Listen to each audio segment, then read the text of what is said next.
You're listening to the Guitar Heroes podcast. Okay, well, we're live. We are live. We are live now. We are live. I think so. Anyone listen, welcome to episode 12 of the Guitar Heroes podcast. And with me, as always, I have Mr. Phil Walker. Yeah, here, present. Not watching any wildlife today. Well, apparently I'm not watching any more wildlife, although it is on again, starting again tonight, isn't it? Yeah, it's on for 2 weeks, so I'm missing Winter Watch again. Have we conveniently Hi, scheduled our weekly podcast for the exact time of day that you want to watch Winter Watch or whatever it is? Well, it's not on that often. You see, they've got Spring Watch, Autumn Watch, Winter Watch, you see, and it only happens like very, very rare. Every Tuesday at around 8 o'clock when we're filming this? They either do a week or a couple of weeks, and it just so happens that it's 8 o'clock today. But I'll watch it on catch up. It'll be a bit crappy, but it won't be. I'll cope. I'm a professional. I'll rise above it. And Mr. Lee Williams. Hello.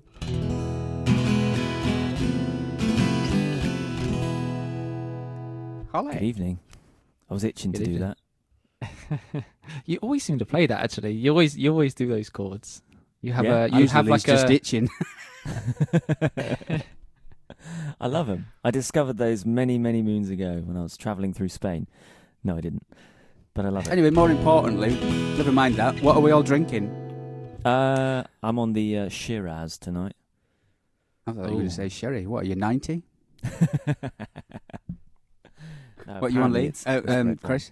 Well, I'm drinking a little stubby, but it's poured into an IKEA glass, so it looks a little bit more glamorous. It's Put your trousers on, Chris. Yeah, I know.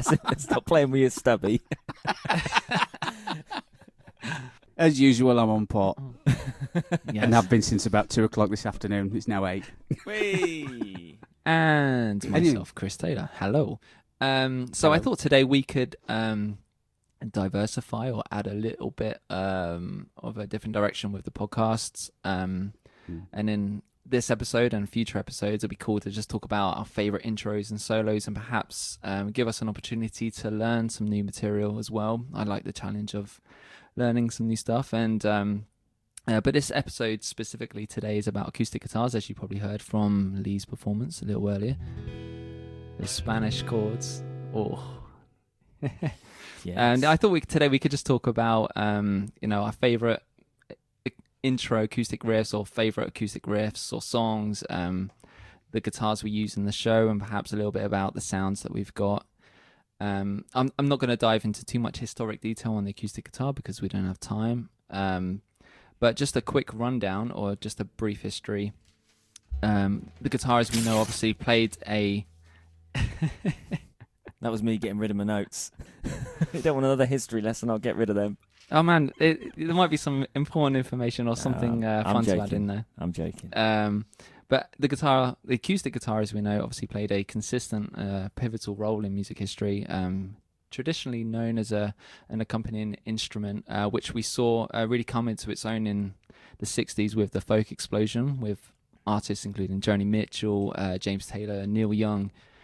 But I think jumping forward to the 90s, I think is where the acoustic guitar really come into its own and influenced the whole new movement of acoustic music, which we saw with MTV Unplugged. And I don't know about you guys, but I really love songs, big band songs stripped down to just acoustic performances. And we hear that with big artists like Alice in Chains, Bon Jovi, and even Eric Clapton. Yeah. I love those, just hearing those songs, the bare bones of those songs. And like I said, this really influenced a whole new movement of acoustic music. And I think even in recent years with artists including Ed Sheeran, the acoustic guitar came to the forefront and became really kind of the main component of all his songs. And obviously that fused with modern technology such as looping and effects. You see a one-man show turn into a full-on stadium event. So the acoustic guitar has taken quite a journey from the 60s, and obviously it goes way back further, but we don't have time for that. And I thought we could just touch upon kind of our thoughts with the acoustic, what we love about it, what we don't. Yeah. So, anyone want to jump in with some ideas?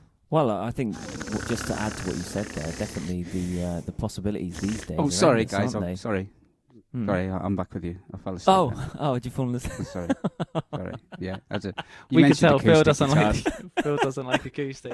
Yeah, Put it this sorry. way: Phil owns 35 electric guitars or something and 1 acoustic. Two. Two. All right. Yeah. It kind of says it all, really. Where was I? Yeah, I was. These days, well, actually, on that point, I mean, there's things these days that you can do to kind of, if you're primarily an electric guitar player, you can make your acoustic guitar playing more exciting. I mean, just sat here setting up for this podcast today, I'm running through the Helix like we do every week, but there's no reason why you can't just turn off the amp models and use the effects. And I'm running through. I'm running through my electric guitar pedals, my reverbs and delays, and for me that's always like an endless source of inspiration, just to kind of play your acoustic but stick some crazy sounds on it. Yeah, absolutely. Right. So maybe you could try that, Phil. I would. I'm too bored. I would. Yeah. Whatever you said, delays and stuff. Yeah. Come on, Phil. A little bit of enthusiasm. Come on. Do you know what? Yeah. Acoustics to me are just boring. I'm sorry. They're amazing players and stuff. And one of my favourite guitar players, acoustic, is Tommy Emmanuel. And I know he definitely uses all 6 strings at once sometimes. So He does. He's really good. He's really good.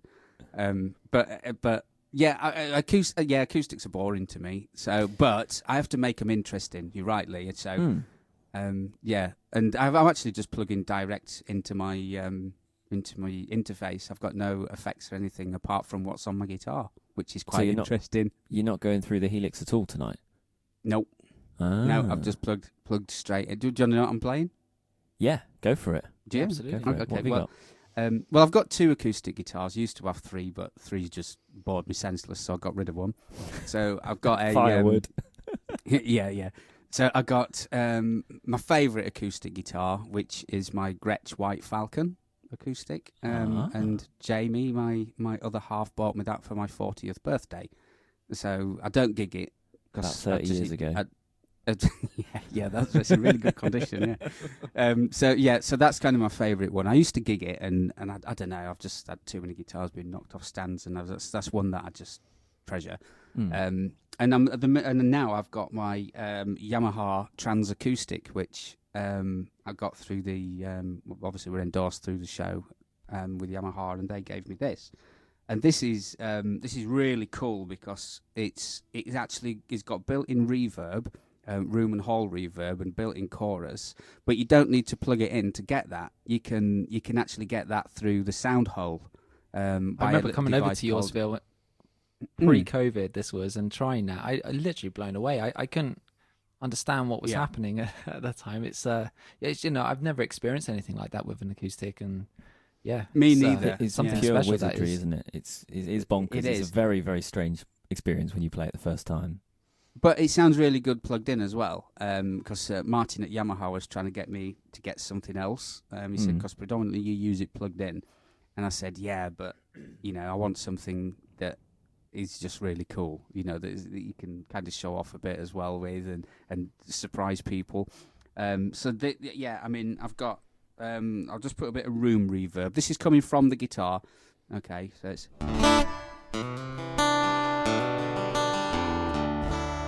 And then I'll put a bit of hall on. You can have loads as much as you want.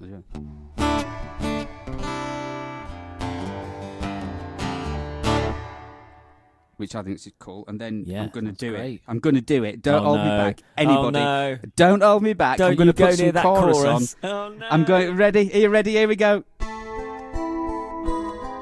Hey, none of that. There we None go. of that. It could be worse. It could be. Did I just do jazz then?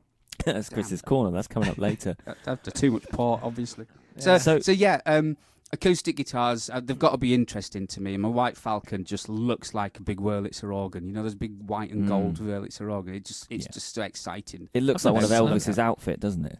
It does, yeah. Especially when I play it. Fat Elvis.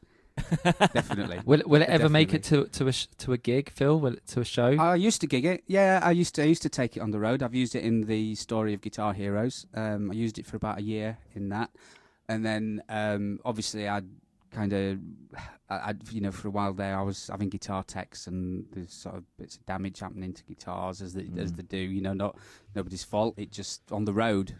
Things happen on the road, and I kind of went, I don't want this one to get damaged. I like it too much. So, and that's when luckily the Yamaha came along. That is one of the things, isn't it, that is definitely an issue with acoustic guitars. It's just their fragility. If you're a touring musician with an acoustic, I mean, we worry enough about our electric guitars, but the acoustic side of things, really susceptible to humidity and temperature changes, and obviously we travel all seasons of the year. They're in the van, they're in and out of theatres.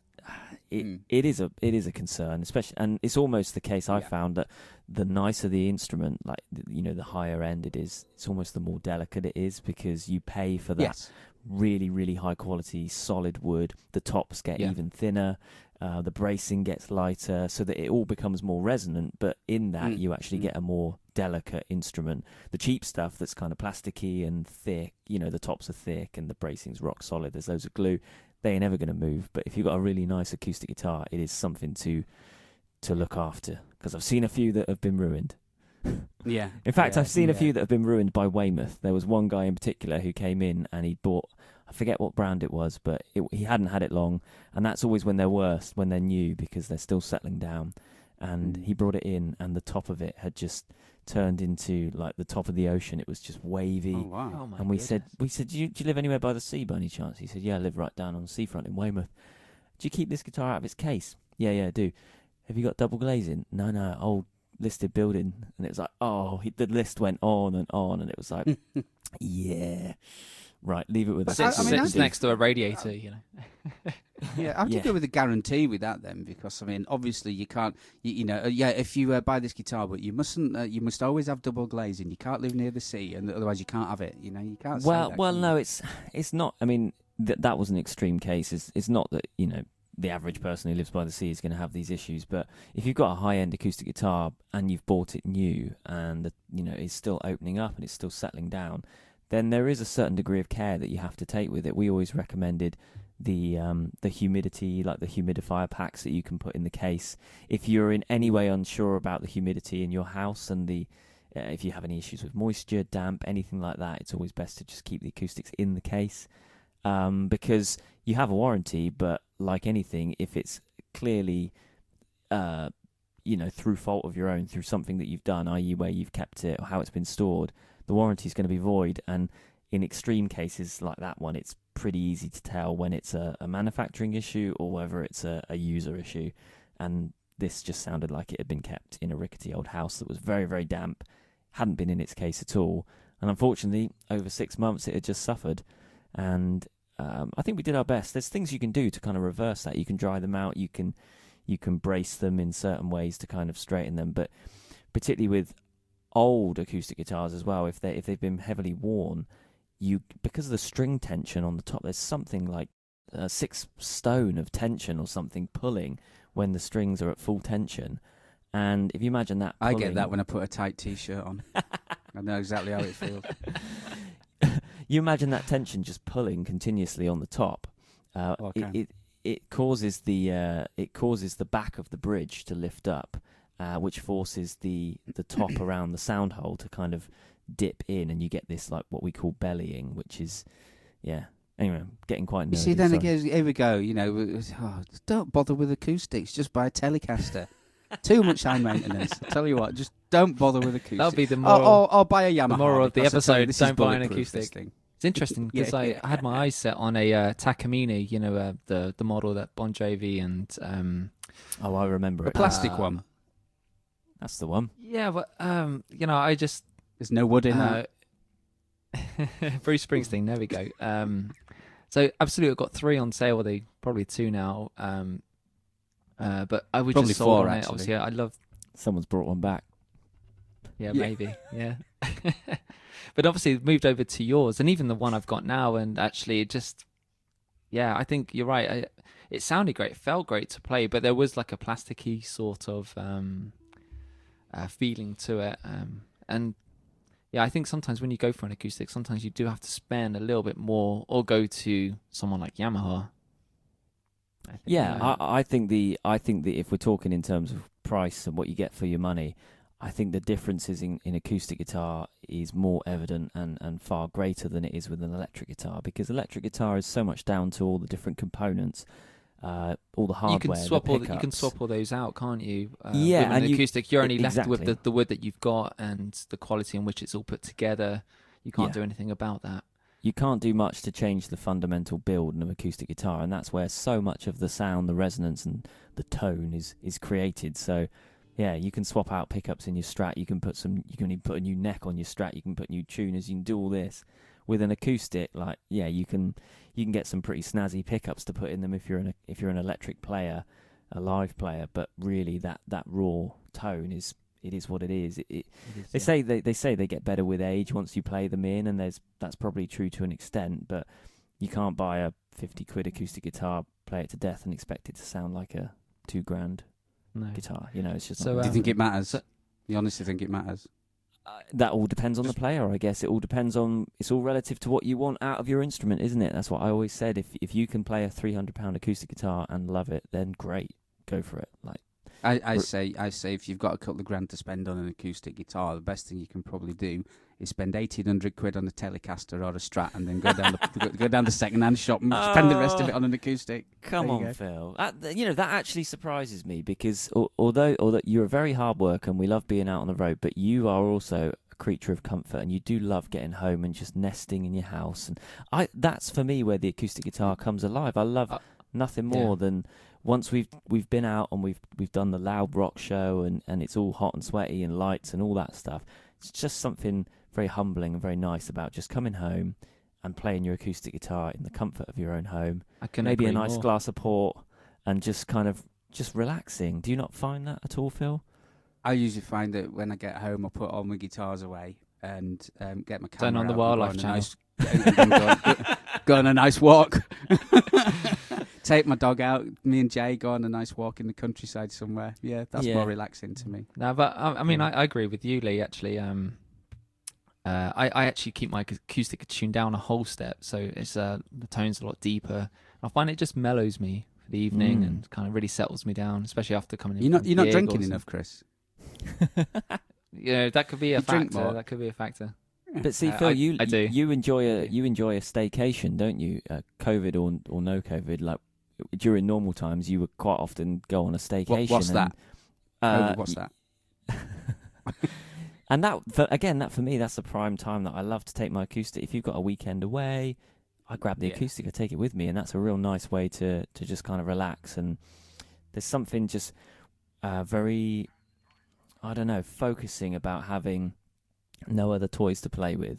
When you've got your computer, you've got your Helix, you've got all your stuff to play with, you can kind of get bogged down in that. But when it's just you and your acoustic guitar, I find that a very grounding experience. Like that chord you played earlier, Lee. Like, you could play that on an electric guitar, but I was going to say that minor 9 chord you play. I'm tuned a whole step lower than you, but on an acoustic that just sounds great. And those sort of tones, you can't achieve that on an electric guitar.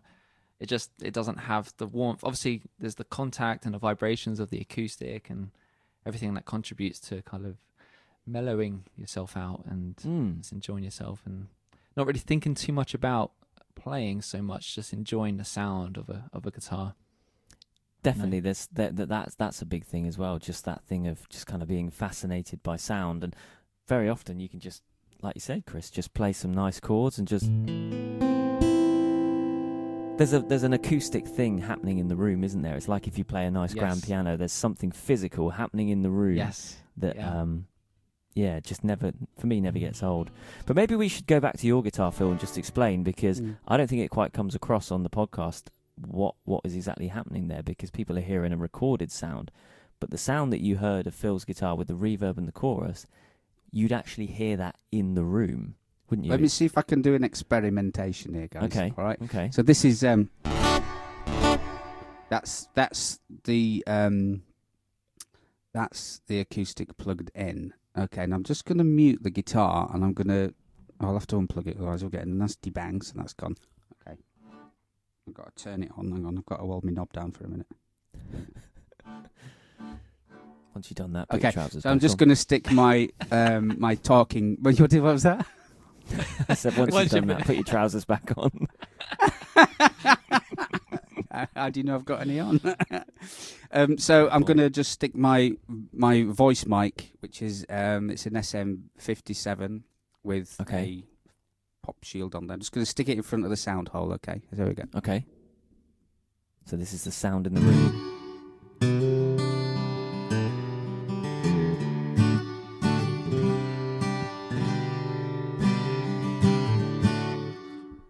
Okay, so now I'm going to turn the guitar off. So now it's just going to go acoustic guitar. Okay. With any Yeah. Yeah, there we go. Yeah.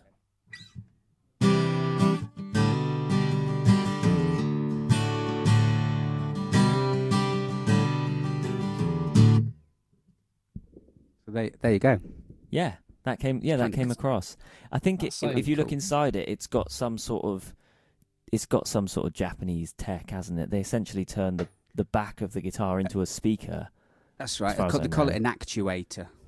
Wow. Whatever one of those. Do you know what the model of that guitar is, in case anyone wants to go and try one when shops open? Yes, this is the Yamaha Transacoustic LSTA. And obviously, no one can see this, but that's a sunburst finish. Oh, is that like a cherry burst or something? Or something like that. I can't really tell. It's very, very reminiscent of an old Gibson sort of burst, isn't it? The J45. It's really nice. Yeah. I mean, it's a lovely bit of wood. It really is. I mean, all the sides and the back, and the neck is really, really nice. I love the neck on it. The binding. I love nice everything as well. about this guitar. It's just really, really nice guitar. And it wasn't chosen or anything like that. It just arrived, kind of thing. So and it came out of the box and it was just brilliant. And it's been brilliant for the last 3-4 years that I've had it. But I think this is kind of the top of the range model, but all the electrics are the same on all of the models. It's just like the different woods and finishes and tuners and things like that vary. I didn't necessarily go out for the top of the range. It just that's just sort of what came really. That was the one. Yeah. Beautiful guitar. I really do like it for an acoustic. Yamaha have always made good acoustics, and if there's one thing you can say about Yamaha, is their production is really consistent.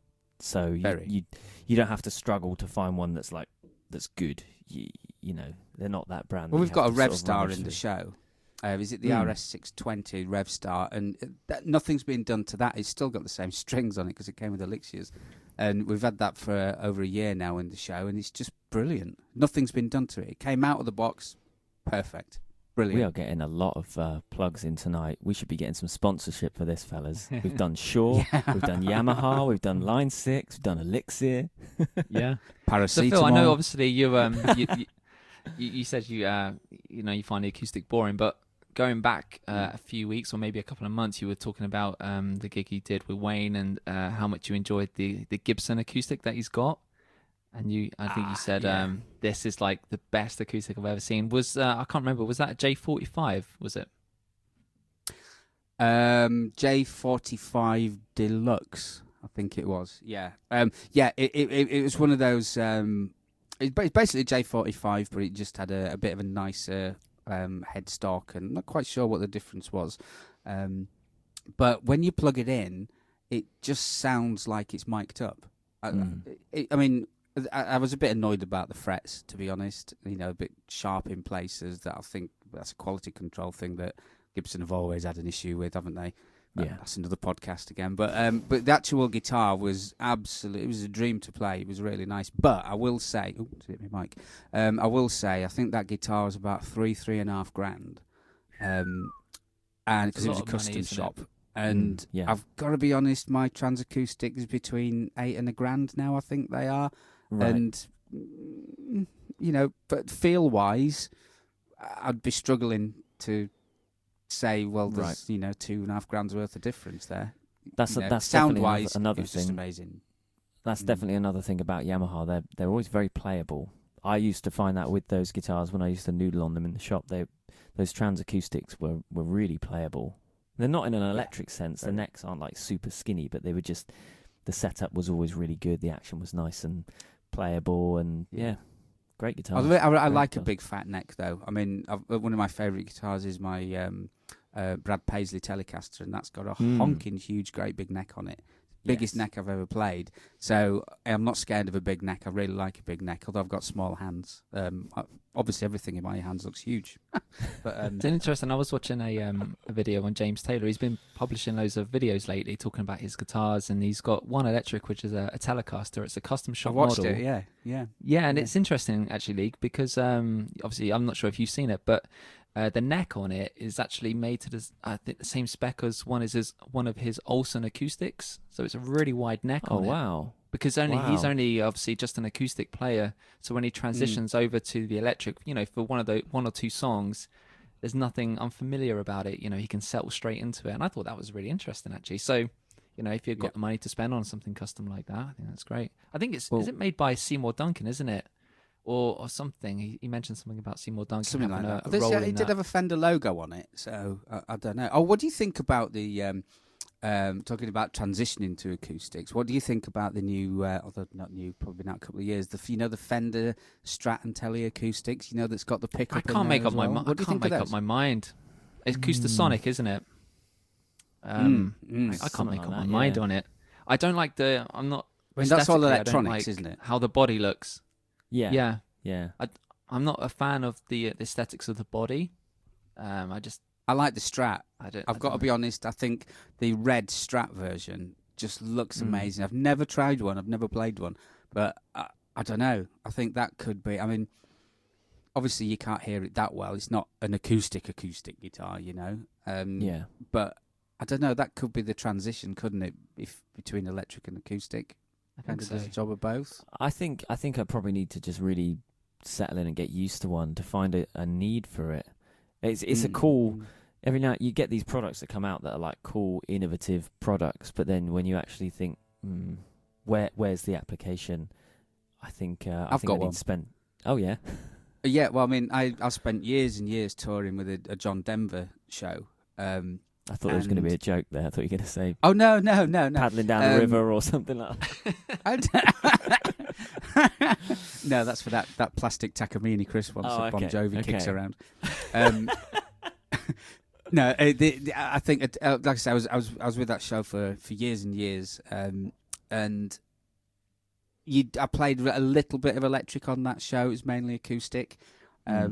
And I think that would have been perfect for that type of show. It's mainly acoustic that you're doing, but there are a few electric-y songs in there. Saves you taking another guitar. Great for doing flyouts instead of shoving an acoustic and an electric in the hold of a plane. Which we've done. You just got the one guitar, maybe gig bag over your shoulder, straight into the cabin. I don't know. I think I like them. When we're back on the road, we'll do our usual visits to guitar shops, and then we can go and check some out and see what we think. Yeah, that sounds good. So, some Guitar Heroes judgment. What guitar are you playing through today? This is what you use on the show, isn't it? Yes, this is what I use on the show. This is my trusty Faith Venus high gloss model. If you're not Venus. I'm your Venus. Yeah. For those of you that aren't familiar with Faith guitars, it's a company that is sort of the brainchild of Patrick James Eggle, the English luthier. But they're now in hand with big UK distributor Barnes & Mullins. And they're essentially, I believe they're Indonesian made, but they're built to a handmade standard. So they feature a spec that you would find on a much, much higher end guitar, but for a relatively affordable price. We're not talking thousands and thousands. We're talking hovering around the £1,000 mark instead of 2 or 3. But on paper, the spec-wise is comparable to a 2 or 3 grand Taylor. And in my time at music in music retail, we just found that they were consistently really hard to beat. To be honest, we would have customers come in and we would do blind tests, and time again, the Faith guitars would win. And so for me, predominantly being an electric guitar player, most of the work I do being electric based, I'd love to spend thousands of pounds on an acoustic guitar, and one day I probably will, but for now, it was like I need a guitar that is of a standard that I enjoy when I play it, but is going to get the job done. And if I take it to a wedding, if I take it to on the road with us, if I put a ding in it, I'm not gonna, I'm not gonna be in tears over it.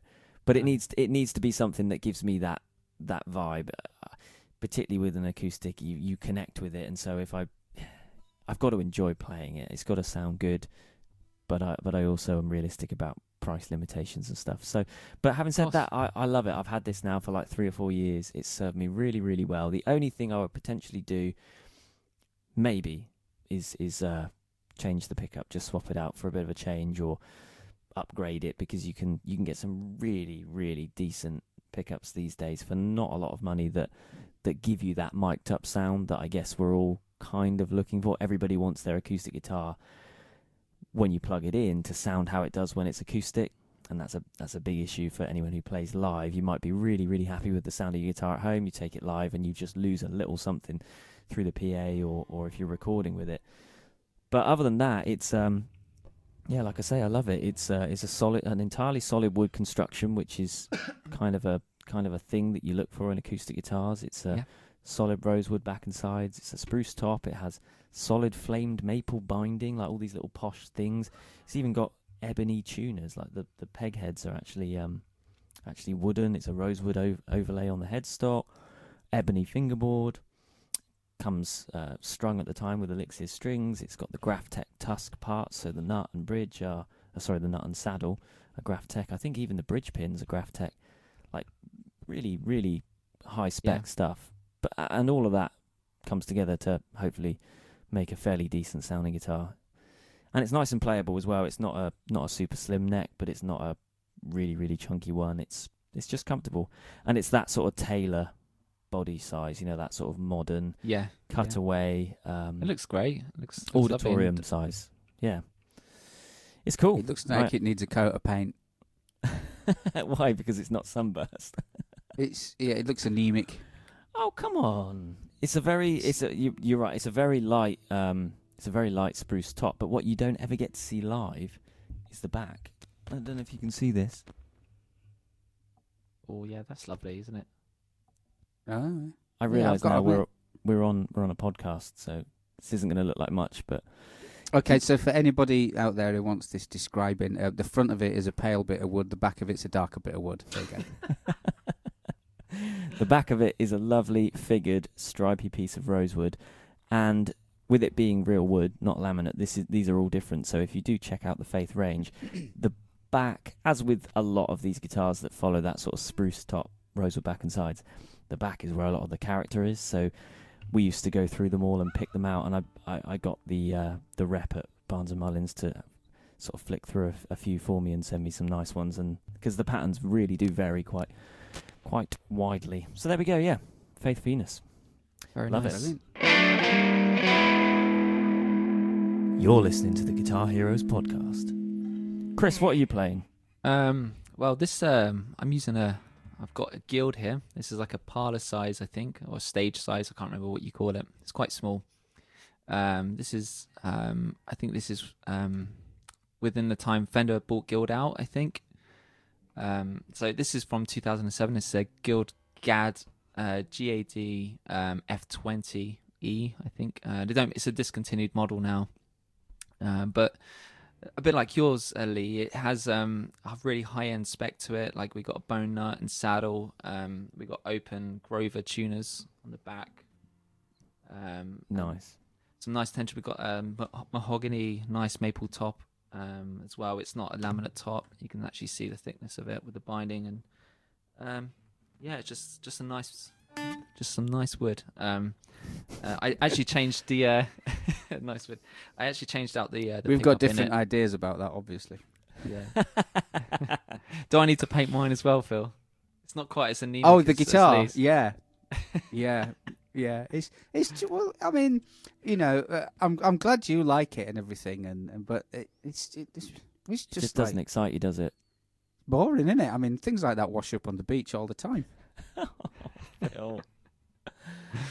Do you not think that the acoustic guitar deserves some appreciation just simply for what it gives us? Because I think I'd be fair to say that a lot of a lot of the music that we love was probably written on acoustic guitars. Even these electric guitar rock stars, a lot of them claim to have written their biggest hits on. I mean, look at like Bryan Adams. He literally says every single song written on acoustic guitar. He can remember which guitar it was, where he was sat when he recorded them.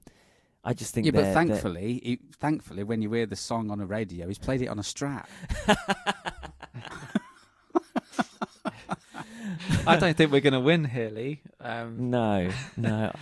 Hey, listen, it's just my opinion, and everybody knows that don't really mean much anymore. So, well, maybe maybe we should transition into some players and some songs then, because there's bound to be some acoustic players that you like, Phil. And you love country music. I mean, country music. I tell you what, I was listening to... Where would country be without the acoustic guitar? Of course. I was watching Garth Brooks' documentary on Netflix a couple of days ago, and I was thinking of you, Phil. I was like, oh, this is right up Phil's street, this is. You got to watch this, Chris. If you watch the Garth Brooks documentary, I think it was in the 90s when Garth Brooks was in his heyday. I don't think you two were born then, were you? You might have been. Late 90s. But he was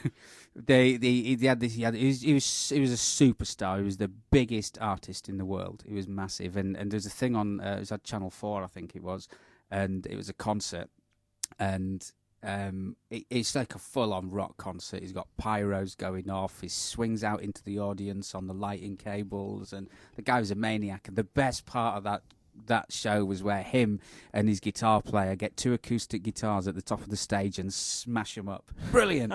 Brilliant. It's the port talking, Chris. He's on his third bottle of port. Right, well, let's get into a little bit of playing. I asked you guys a couple of days ago, just find one of your favourite acoustic riffs, possibly an acoustic intro. I love something about acoustic intros to a song. For me, is really does it for me. But obviously, if there's anything acoustic based that really inspires you to pick it up and play, I'll jump over to you, Lee, first. I don't want this to die straight on its arse with Phil. So Phil goes. I was going to go. Actually, that's a good point, Phil. Talking about MTV Unplugged. MTV Unplugged. We enjoyed that, Phil. You enjoyed that one. Come on. Yeah, I did because it was a bit different. But you've gone about these. Oh, it's unplugged is all this. You know what unplugged is, don't you? It means that they've run out of a budget to put on the tour, so they're just going to do it with acoustic guitars because they can't afford to put a big tour on. But I tell you what, it forces you to be creative. Like I remember doing a gig and we were asked to play "Sweet Child of Mine" acoustically, and then I was like, "Yeah, no problem. I know the song." We jumped into it, and when you get to the solo, I then thought, "What do I do? I can kind of bend on this guitar. It's got." That's one thing about this guitar. The scale length allows me to bend quite easily, but yeah, I got to the solo. It's like I have no idea what to do, and it forces you to have to really think differently because you haven't got the flexibility of an electric, the high range of frets and things. But I think the unplugged stuff is great because it forces you to reevaluate your songs differently, and possibly, I mean, these are probably the way that they wrote them as well. Yeah. Like you were saying, Lee. I think a great song can stand on its own with an acoustic guitar and a vocal. And I think those MTV Unplugged performances or anything acoustic where they strip the songs down, I love hearing the songs like that. Maybe that's the way Bryan they intended Adams them did to be. Unplugged. Yeah, it was years ago. I think it was early 2000s. He did. Bryan Adams did an Unplugged thing, and he was playing this big guild, and it had a Bigsby on it. Oh, wow. Amazing. Wow. Yeah, he never used it. I was dying for him to use it, and he never did, probably because it had just snapped or something. But he had this Bigsby on this Unplugged thing. So I found that interesting. We had a guy come in the shop once that had put his own Bigsby on his acoustic guitar. It was literally horrendous. He needed to B&Q for some screws. Honestly, he needed to reinforce the bridge so much so because the top was just collapsing. He just got a big chunk of wood, like one of the legs off of a pallet, like a stacking pallet. And he thought, all right, if I put this inside the guitar under the bridge, that'll keep the bridge from collapsing. Amazing. Under the tension. Of course, he couldn't get it through the sound hole. So all he did was he cut a hole here, a massive hole where the horn of your guitar is. He just cut a massive hole so he could slide this block in underneath. And then he came in saying, "Doesn't sound right." Yeah, kid you not. I've probably got a picture of it somewhere. Oh my God. It was horrendous. God, brilliant. So yeah. So let where were we? me jump over to you, Lee. Have you got Okay. anything for us? What's your favourite, acoustic Well, riff or something? As soon as you said acoustic, I mean, I don't know if it's my favourite, but it's the first one that came to mind, and it was the first song that I can remember learning to play or attempting to play that was what I would describe as like properly acoustic, because you can play any old, you can strum your chords, which I'm sure we all did when we were learning, but there comes a point when you go, I'm going to try and learn this, and for me it was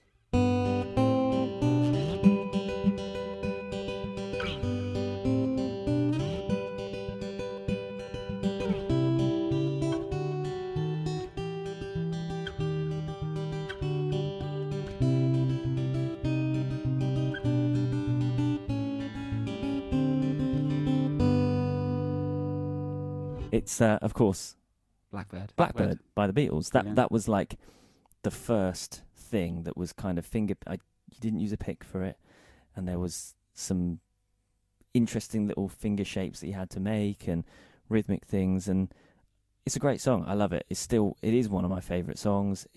It's just the perfect example of what an acoustic guitar and a voice and a foot tapping. I was actually playing it earlier, and I had my mic, and I was going like this. I was going.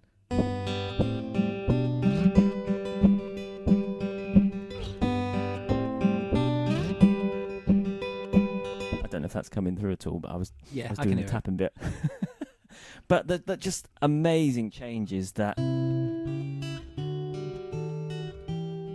love. It's that resonance between the open strings and everything combined. Like, you don't get that with an electric guitar, and no. But No, you don't, do you? it's when you hear songs like that, like, it really takes me back to my childhood, and I'm like, yeah, I want to jump on an acoustic now and play.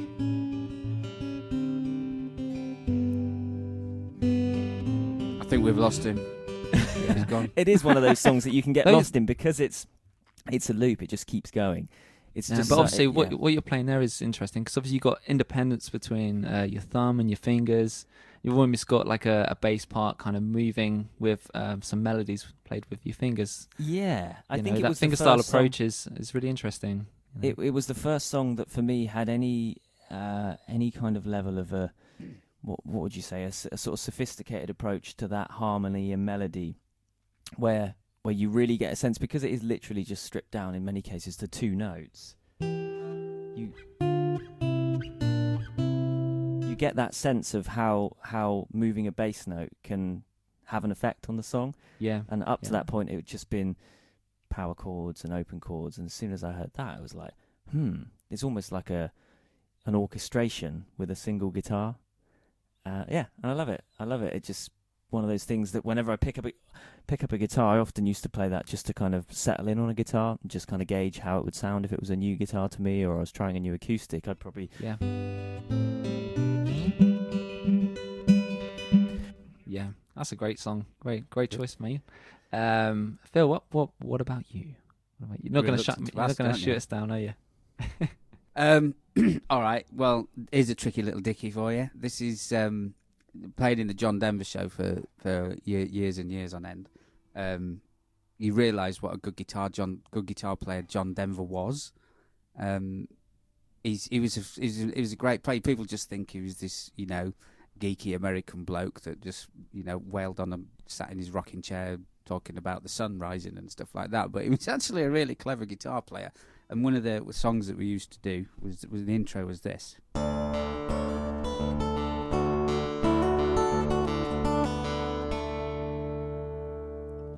Nice. Which is like That's quite nice, a tricky little intro, is that? It's the way you got it.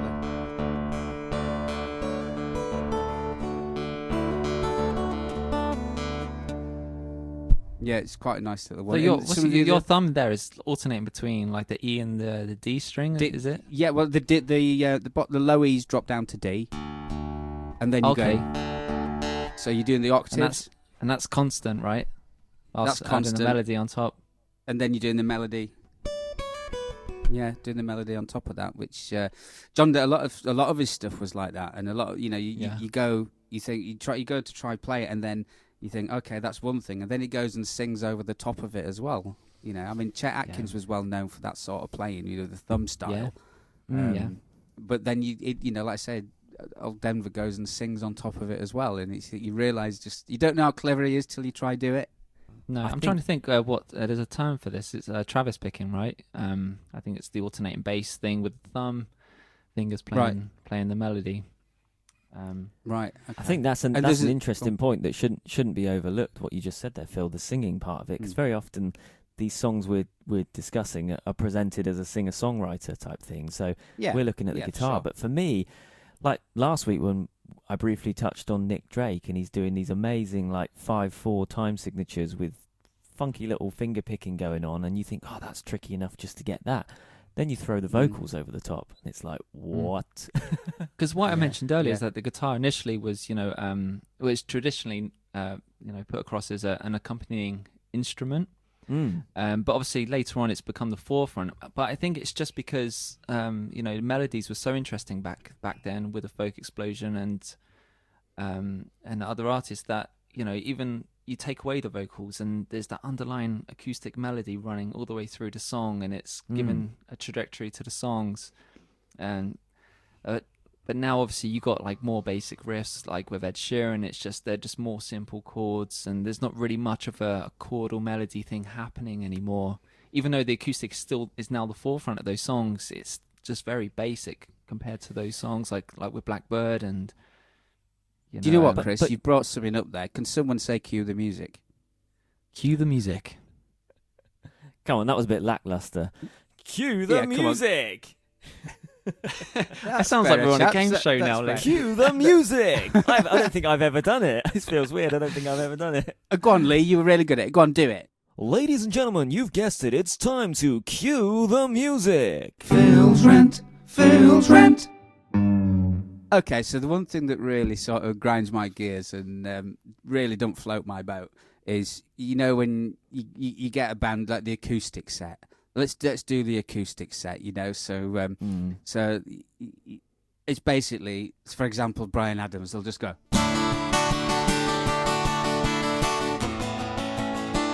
And you go, there's no thought gone into that at all, Why don't you think of something original, You've got a song, Summer of '69, rearrange it. If you're going to do an acoustic version of it, rearrange it. Don't just do the same bloody song strummed, scratching the arse off an acoustic guitar. That is just awful. It's the same thing. Yeah, I think I agree with you there. When I did wedding gigs, we used to take songs like just the two of us. We used to do old ballads like like Sitting on the Dock of the Bay, rather than playing like a. I'd play like a.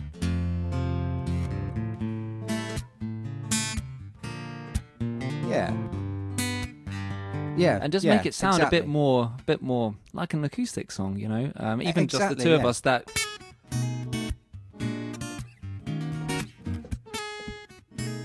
Yeah, it definitely just adds a bit of life rather than just strumming through something. And that's what I like about the acoustic. It presents these challenges. You can't just really play through them, strumming your way. I mean, that's absolutely fine. There's songs like "Free Falling" by Tom Petty, which is, the song is strumming. But talking about that, I think the song I've picked up today, as you guys know, is the James Taylor song. I'm a big fan of James Taylor, and this is a James Taylor song. Called Fire and Rain, and I heard this as a kid and just was kind of blown away. I was like, is there two guitar parts happening in the song? And but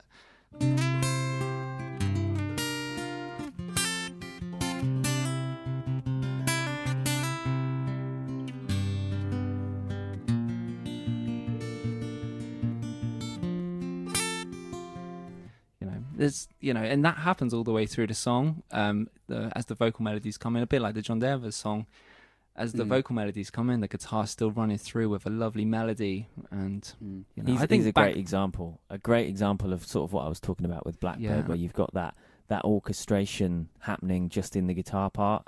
I saw an interview with him saying that you should ask his band, but he's quite a hard guy to play with because there's so much going on. He writes his songs as a solo performer. Yeah, and So when I you know. then go to add keys Yeah, and bass and yeah. rhythm guitar and stuff like that, it's sort of like, where do you want this, James? There's not, No. you haven't left much I space know. here. Yeah, I've watched all the interviews, and Leland Sklar, the bass player, he has to follow James Taylor's parts because obviously Yeah. James Taylor's bass lines, they're very unorthodox to what a bass player would play. But there are some straightforward songs. Like there's one song in particular which took me a fair few months to get down. Is Copperline by James Taylor. This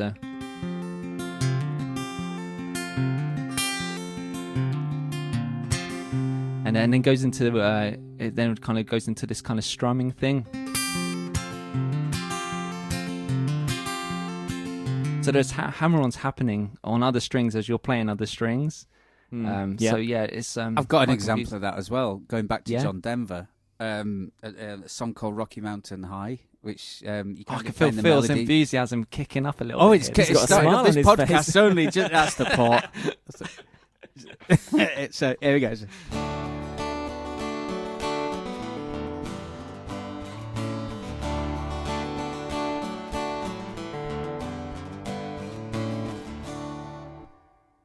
Beautiful. I love it. I Yeah. love that. I love that kind of that bluegrass thing, Yeah.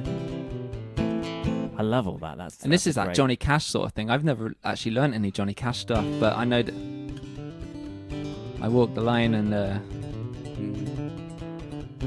I love all that. That's just so cool. There's so many different, just like electric guitar. There's so many different genres and styles, and the strumming stuff works really well in some context. I love in rock music when you get an acoustic guitar that's blended into an electric guitar. That is one of my favourite things ever. And if I was producing an album or recording some stuff that was predominantly electric bass, on the rhythm parts, I definitely blend in acoustic guitar. I love it when you get Yeah. that. It's just the texture. You get the just the stringiness that comes through of some big open chords, big kind of rocky chords. yeah. You've got the meat from the electric guitar, but you've got that percussiveness from the Bon Jovi's acoustic. one for doing that, actually, isn't he? Is it? Yes, yes. I forget what the name is. Something to do with the town. No, I don't know what it goes like. Don't know why I did that. But he's got the acoustic driving all the way through it with the What's guitars that, going. there's and yeah. Yeah. That happens with the acoustic and the electric at the same time. yeah.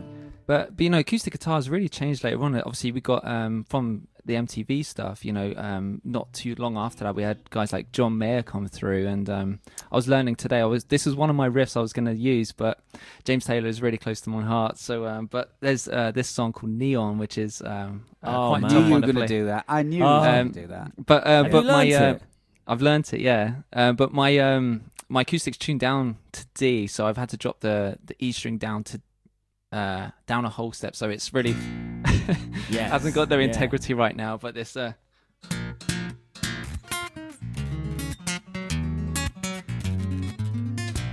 my strings are so loose here, but It's tough.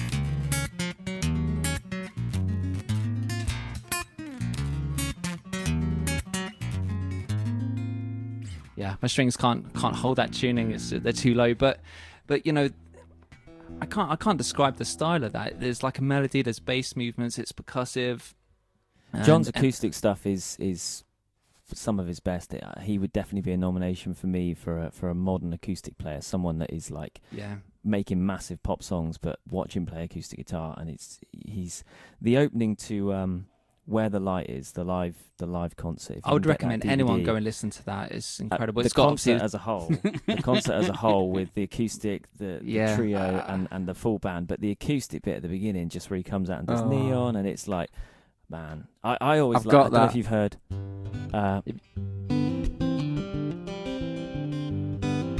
Is that something like Olivia? I think Queen of California. Queen of California, same album, He's isn't got it? and of course.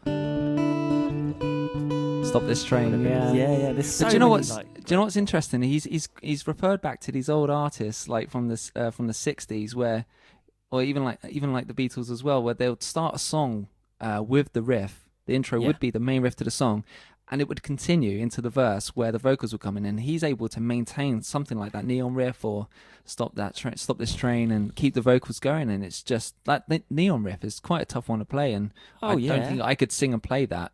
Actually, it'll take some work, I think. But he's writing it, which for me is like, he's something else, And I know he favors his acoustic just as much as the electric, doesn't he? And I always fast forward on that concert. I go straight to the Pino Palladino bit. Straight to the credits at the end, and then flick over to watch Winter Watch. I go, it's the it's the acoustic section now. Let's get to the bit with the 3-piece band. That's the best one.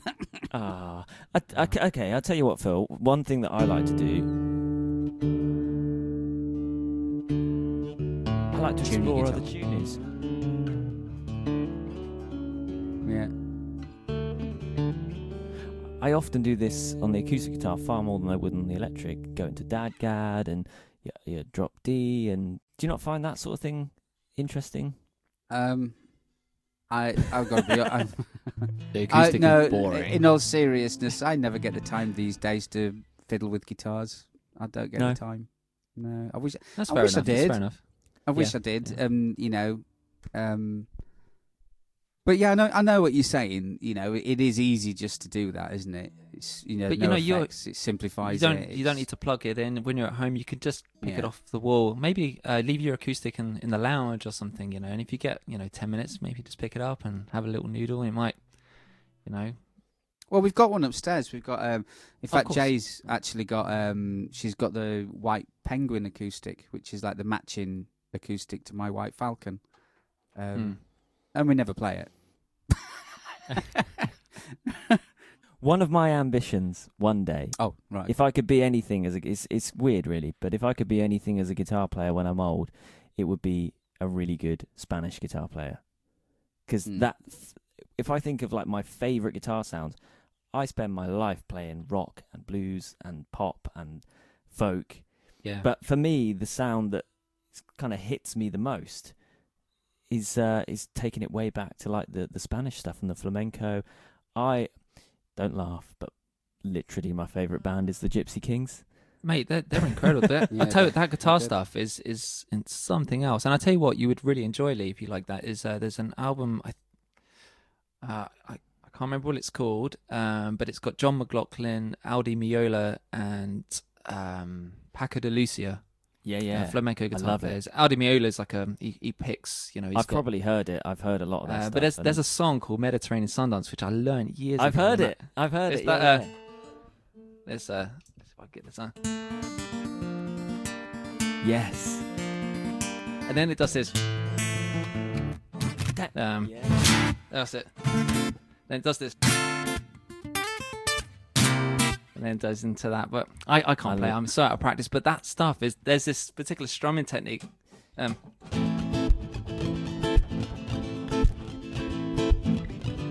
Yeah, man. It's so hard to do. You have to take your middle finger down with the middle finger, down with a thumb, and then up with a thumb.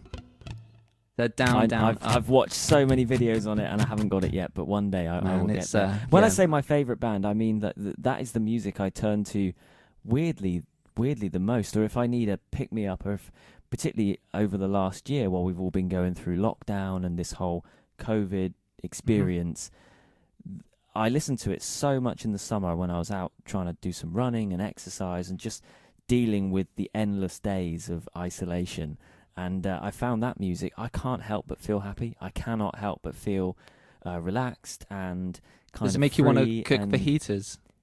It just taps into something. I as far as I know, I have no kind of Spanish or Latin American heritage, but it just taps into something that I'd never get bored of it. I love all of those songs.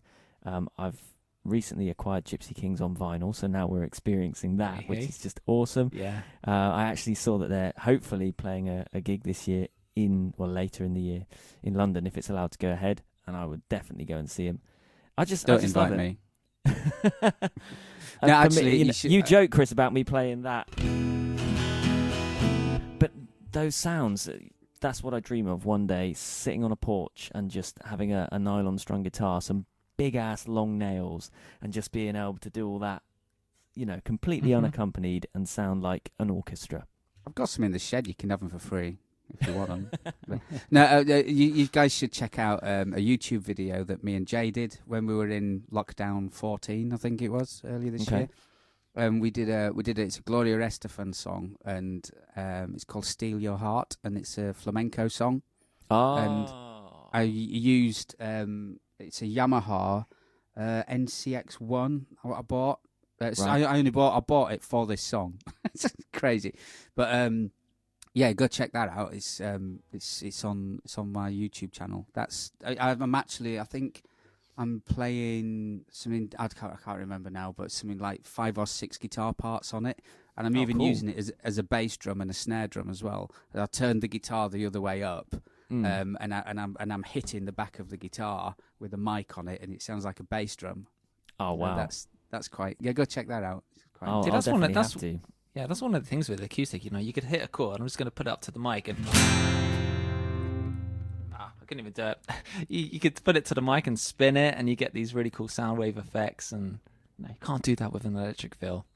Have you? You must have seen Rodrigo and Gabriella. Have you seen those guys? Yeah. Yes. Yeah, where they play each other's guitars, don't they? They're like got hands all over the place. Particularly Gabriella, like she does that gypsy rumba thing, where her hand is just a blur of fingers. It's like Tamakan. The song Tamakan is great. Oh man, with the percussive hits in there, it's like I literally hear 5 seconds of that, and I'm just like I'm fixated on it, and I'll just listen to that for another week now.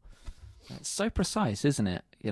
Like it's so in time. And do you know what I think it is that I think that intrigues me about it is the kind of classical guitar world and the Spanish guitar world is so different and so kind of alien to most of us that play in a rock and pop context that it's really nice to hear guitar playing that kind of confuses you a bit and gives you that sense of something that is mysterious. And like even if you hear a guitar player that is far more advanced than you, but if he's playing some licks or blazing through some runs and stuff like that, it's kind of it's impressive, but he's talking the same language. But when you hear people play in that style, maybe that's what does it for me, that it's like I am a bit like hearing someone play the banjo or the mandolin. It's like it's a string instrument. I should understand what's going on there, but I'm not even going to attempt to go there. But I think what it is as well, they can just sit there and play through a song, but if we sat there with an electric, all you do is noodle really, or play some riffs, whereas, if you go to like, I don't know, a family dinner or something, you're hanging out and everyone gets around the fire in the evening, they're like, oh, can you play some songs? And no one wants to sing, they just want to hear some guitar music. It's like, what do you play? Exactly. No, they're not going to want that, it's just...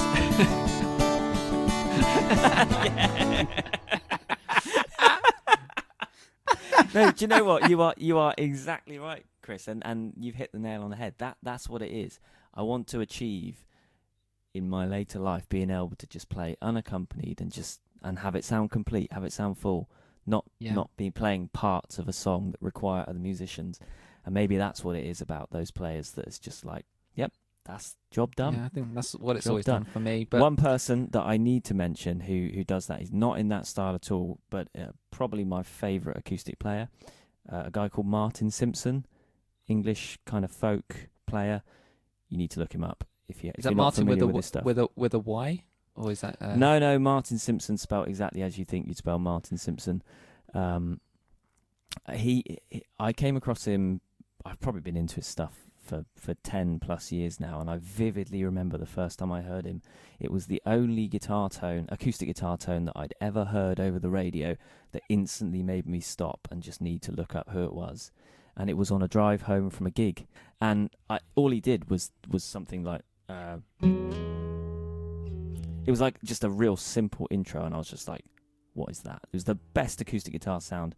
It turns out then that he's this amazing English folk player, plays in all different open tunings. He can play the banjo, and he just has his own thing, a unique character to his voice.